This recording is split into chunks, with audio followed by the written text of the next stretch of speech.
Hey everybody, it's Ruben Lowing here in McAllen, Texas on a Saturday. All right, so I've been grinding in inviting people to G21, and it's hard. It's hard getting people to register um, online compared to what it was before. Well, you're not asking for the credit card, right? They'll let you register them that for the G20 or for the launch, but when you're asking for that $5, all right, and to register them, they're like, not so much, right? But it causes you to promote better, causes you to build, create more value. I'm learning that. Here's what it reminds me of. I've been here before, right? And other things in my life. I remember when I was boxing with Roy Jones Jr. I couldn't hit him. I couldn't hit him. Um, and so I decided that because I tried to hit him in his head, he'd move his head and hit me, and I hated that. And so what I started doing is I started hitting what I could hit, and it'd be just his glove. And after a while, he just started holding his gloves out like they were mitts for me to punch on, and then he stopped moving his head, and I'd punch through him and I'd crack him. Okay, so it's kind of the same way, right? It's all a process of building rapport, right? So I'm just grinding. So I'm using the tools for filters. So I put out the email to like 547 contacts in the campaign manager. 39 of them bounced, so I can call them up. Hey, I must not have the right email for you, or whatever, right? And then 85 of them actually opened the email. Okay, so I've been calling them up, and so it's an easy call.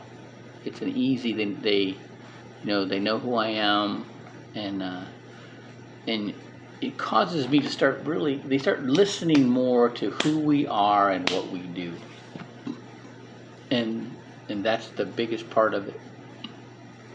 And it's getting that understanding, which helps develop trust, and then from there, if they need something. Now this is what's really cool that I've learned is I talk to a lot of realtors. A big majority of my list is people in the real estate business, and when they start, they don't hear a lot of what we talk about. Okay, but we represent like 100 different companies, like 300 different strategies, and one of those companies is Legacy Shield, and they've got this strategy where you can actually help people access their equity without doing a 1031 exchange. Because, and these are the key words, people want to buy low and sell high. They don't want to sell high and buy high again in a 1031 exchange, but they don't want to pay the capital gains on that equity. So there's a couple strategies. If it's over $1 million, it's a deferred tax strategy where they bring in a third party, which would be Legacy Shield. The equity goes over $1 million, goes to Legacy Shield. You sign a promissory note. The money goes back to you, and no tax, right, for 30 years. At the end of 30 years, you got to pay that note back, okay? And what they do is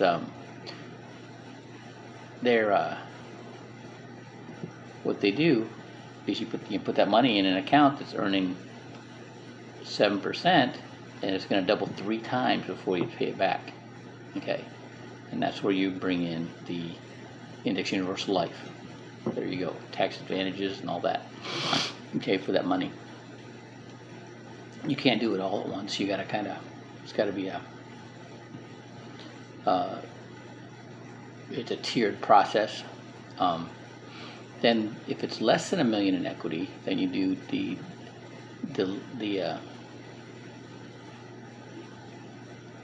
delayed or the deferred escrow trust, okay, where the money goes, you get an accepted offer, you sell the property to the trust for that amount, the payment comes in from the buyer, and the property goes to, they get the property, and the equity stays in the trust. There's no capital gains until that money is taken out.